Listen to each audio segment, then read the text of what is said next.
Para sahabat desa, musyawarah desa ini, saya bicara musyawarah desa. Saya pernah bicara itu panjang. Saya menekankan musyawarah desa itu sebagai benteng. Benteng untuk macam-macam ya, termasuk benteng mulai dari desa, termasuk benteng ya kalau di desa membentengi Pancasila sebenarnya. Sekaligus juga berpraktek Pancasila.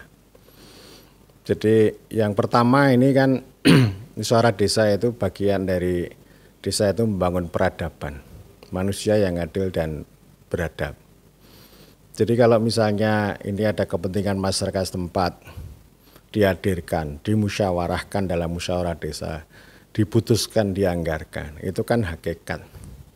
Hakikat tradisi berdesa itu ada di situ.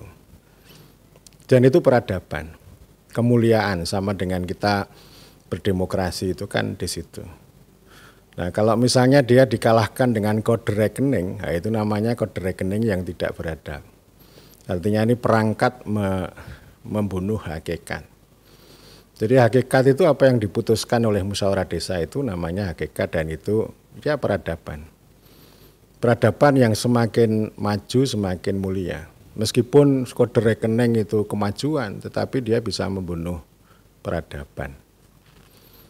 Dia juga punya makna ya, jadi dia musyawarah desa ini semacam kebaikan bersama, kebersamaan kekeluargaan. Karena itu dia punya makna terkait dengan persatuan Indonesia. Mempersatukan berbagai pihak di desa itu untuk berembuk, bermusyawarah, mengambil keputusan. Yang kemudian disebut dengan deliberasi itu ya, musyawarah itu. Dan itulah ya penting, artinya berbagai kepentingan yang beragam itu dikumpulkan, dinegosiasikan. Tentu ada kepentingan yang terabaikan, tetapi kan ada kebaikan bersama. Misalnya ya desa yang punya lahan gambut karena pengen rewetting menjaga supaya tetap basah, lalu membuat kanal desa, dam desa. Dan itu mempersatukan para pihak karena itu menjadi kepentingan bersama. Dan itu ciri khas desa itu ya sebagai masyarakat setempat yang bertenaga secara sosial, yang saling membangun solidaritas dan kebersamaan itu. Dan memang ada juga kepentingan yang liar, yang beraneka ragam itu juga banyak dan itu hal yang biasa. Sehingga ini musyawarah desa menjadi satu arena untuk mempersatukan Indonesia melalui wadah desa. Dan yang tidak kalah penting yang namanya musyawarah desa ini itu adalah perwujudan kerakyatan yang dipimpin oleh hikmat kebijaksanaan dalam permusyawaratan perwakilan. Kerakyatan itu adalah kepentingan masyarakat setempat. Oleh hikmat kebijaksanaan itu dimusyawarahkan dengan baik, mencari kebaikan dan kebenaran di situ ya.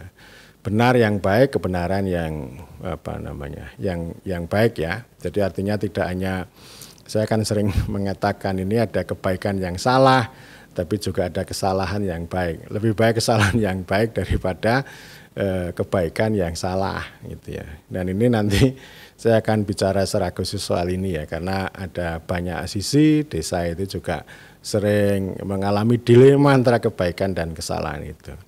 Dan itu melalui permusyawaratan, dan tentu yang melakukan musyawarah itu pihak-pihak wakil, dan ini diselenggarakan oleh Badan Permusyawaratan Desa sebagai wakil-wakil orang banyak dari desa itu. Dan tentu dengan kerakyatan yang kemudian menandai desa berdaulat secara politik melalui musyawarah ini, itu akan mengkondisikan untuk menuju keadilan sosial bagi seluruh rakyat Indonesia. Jadi saya kira kan ini membangun dan sekaligus juga membentengi. Ya desa dibentengi, kepentingan masyarakat dibentengi, persatuan, kerukunan itu dibentengi. Tentu tidak menarik ya kalau misalnya ini sudah dimusyawarahkan, diputuskan, lalu ada intervensi dari atas, lalu kepala desa harus membatalkan keputusan musyawarah desa gitu ya. Jadi bukan istilahnya kepala desa bukan itu geni tapi dilat itu ya, air ludahnya itu dijilat kembali, dan itu sesuatu yang berat. Artinya ya itu peradaban itu bisa terkoyak-koyak karena orang harus mengabdi pada aturan-aturan yang sebenarnya tidak beradab. Ya, katanya beradab tapi tidak beradab gitu ya. Nah, ini yang pertama. Kemudian yang kedua saya kira musyawarah desa itu punya fungsi ini ya, demokrasi protektif, melindungi desa. Yang sudah saya sampaikan salah satunya melindungi desa dari serangan ini ya, keganasan kapitalisme, rencana investasi yang masuk ke desa. Jadi undang-undang desa itu kan pada waktu itu ada debat, bagaimana kalau ini ada investasi, undang-undang ini perlu mengatur. Lalu pihak pemerintah mengatakan undang-undang ini tidak mengatur investasi. Ini undang-undang desa. Tetapi yang perlu dilakukan adalah bagaimana membentengi desa dari gempuran kapitalisme dan modal. Nah, pintu masuknya adalah musyawarah desa. Jadi kalau ada rencana investasi yang masuk ke desa, itu dimusyawarahkan. Melalui musyawarah desa, diterima atau ditolak. Kalau diterima ya artinya, kalau ditolak artinya ya desa, kepala desa tidak memberikan rekomendasi. Titik. Tetapi kalau misalnya diterima ya nanti perlu bicara lebih lanjut, terutama nanti soal ini ya, kerjasama antara desa dengan pihak ketiga. Lalu bagi hasil yang lebih baik, artinya desa jangan hanya sebagai penonton yang hanya dapat sisanya sisa residu, tetapi juga menjadi pemilik modal. Tidak hanya punya aset tapi tidak punya modal gitu ya. Sementara yang punya modal melakukan eksploitasi terhadap aset. Tapi bagaimana aset yang dimiliki oleh desa ini bisa menjadi modal yang bisa membawa kemakmuran sebesar-besarnya kemakmuran rakyat. Jadi ini artinya ya praktek musyawarah desa ini juga akan sangat terkait dengan pasal 33. Bumi, air, beserta kekayaan yang ada di dalamnya dikuasai negara untuk sebesar-besarnya kemakmuran rakyat. Nah, kalau musyawarah di desa itu prakteknya ya begitu. Musyawarah itu akan membentengi sekaligus juga akan mendorong bagaimana kekayaan alam itu untuk sebesar-besarnya kemakmuran rakyat. Yang ketiga itu juga membentengi kepala desa. Biasalah ini kepala desa ini kan akan menghadapi gempuran sana sini, baik oleh perangkatnya sendiri, oleh BPD, oleh biasalah. Ya memang ada kepala desa yang bandit, tapi juga banyak kepala desa yang baik, yang pengen membuat kemakmuran, melayani rakyat, memakmurkan rakyat, tetapi tantangannya ada di sana. Ya.